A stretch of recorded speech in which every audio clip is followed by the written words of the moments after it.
As usual, you know, crew in the house. We got Majid Michel, Juice Bigfellow, Tijani, Concious, Reggie and Sputnic, Erawoc, Jamie Morgan, Brown, yours truly, Asher T, and of course, we got a good Ethiopian representation in the house. Water.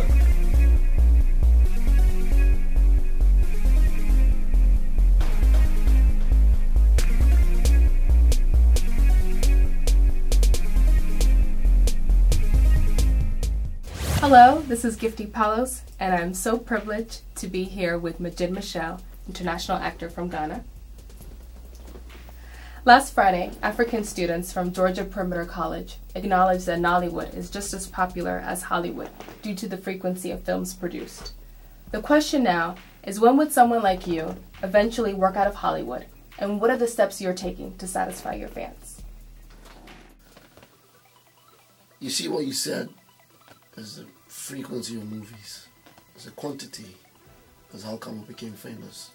No one talks about the quality because of kind of shooting. So we're number one on the chart now. That's with quantity, not quality. Hollywood is number one with quality, but Nollywood just got into the picture and just got the name because of the quantity and the amount of movies we produce and bring out weekly. Right? And we're not too proud of that. We wish we made, or we put ourselves on a map with quality. If it was with quality and quantity, then we're going to be proud of that. But now it's just with quantity. I mean, anyone can pick up a camera and make a movie and make a narrative, an hour 30 minutes feature, and say, okay, I'm putting up, everyone watch, I'm selling it, it's going to be a feature and everyone's going to watch it.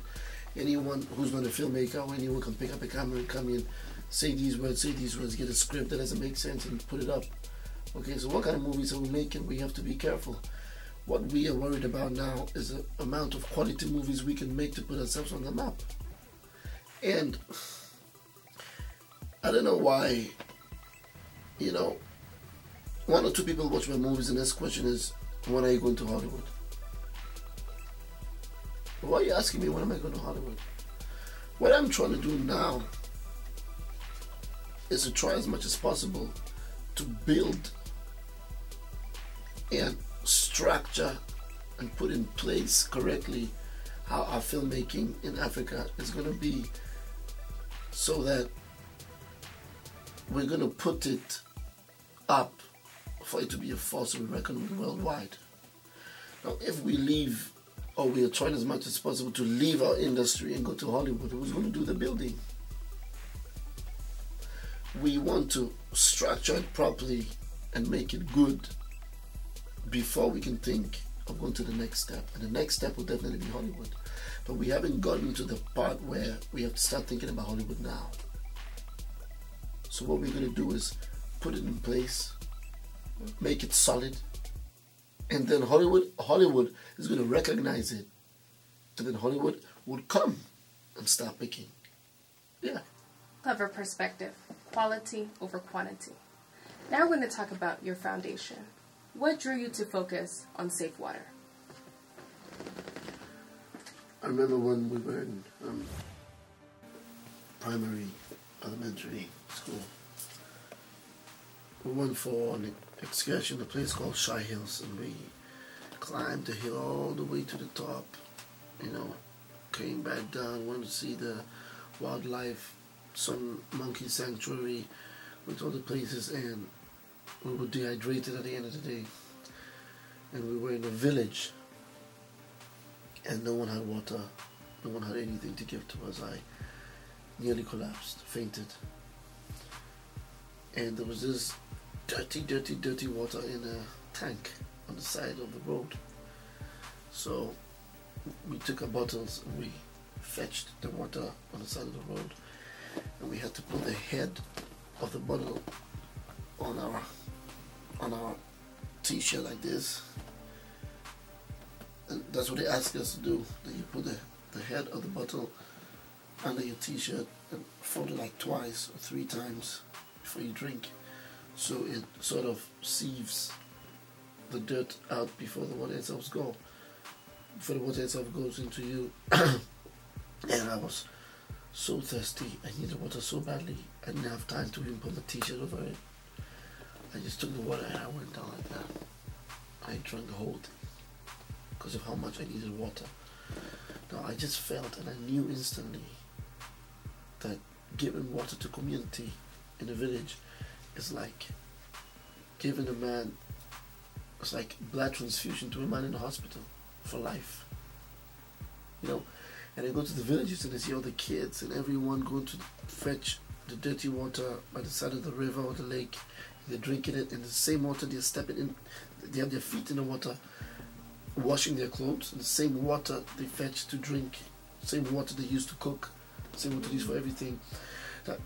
Just that little experience I had with how much thirst, how much I needed water to drink, and how I didn't care because I needed to quench my thirst, and I just took it and drank without even putting the t-shirt over the water to drink so it sieves it, made me realize how much needed water is. Now water is just something that hit me to do when I went to the villages to see, and I'm going to do it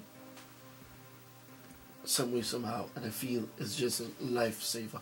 Water is life, and that's it. It's true. Water is life indeed, and I know the communities will be thankful for your efforts.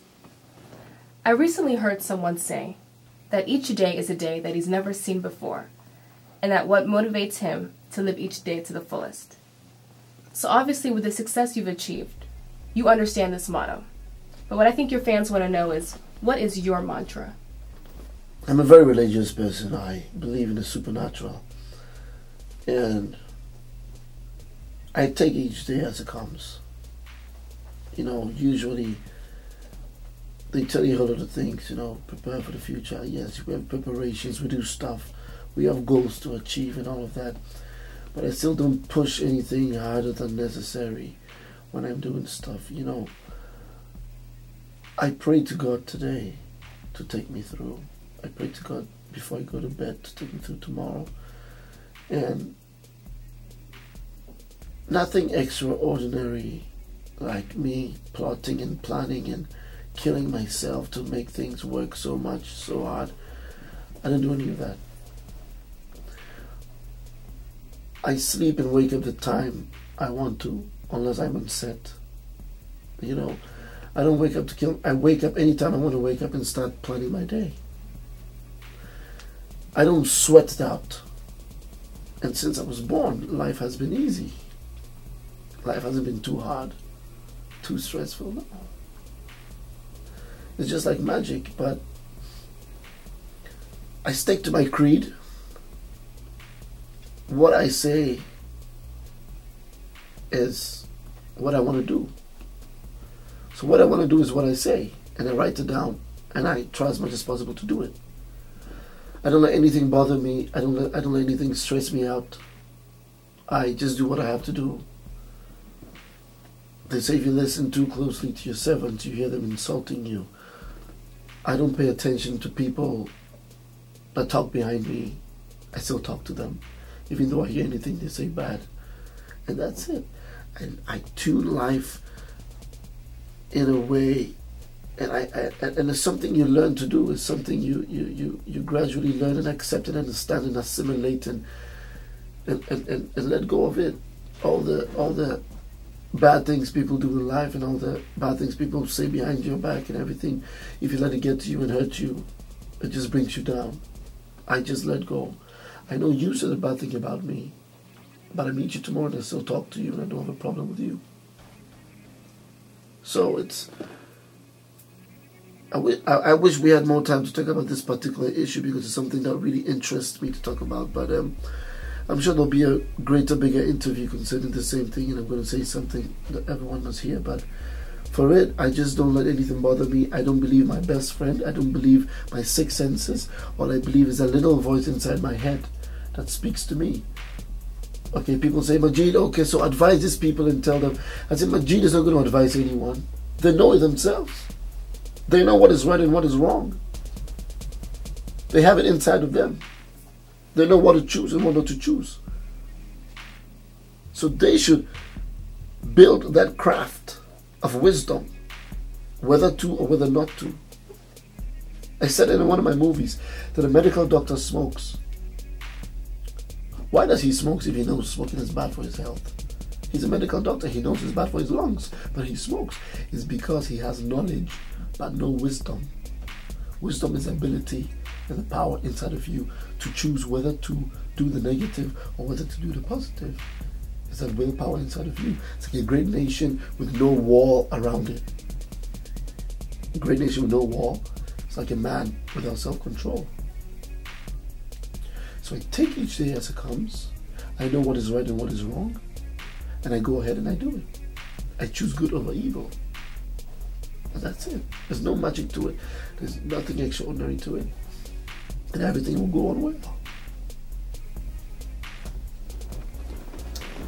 Wow. Thank you so much. Those are some profound words. He does what he says. He chooses good over bad. There's no magic to it. It has been a privilege to talk to you, Majid Michel, international actor from Ghana. This is Gifti Paulos, freelancing for Digiglobal and SMG Studios.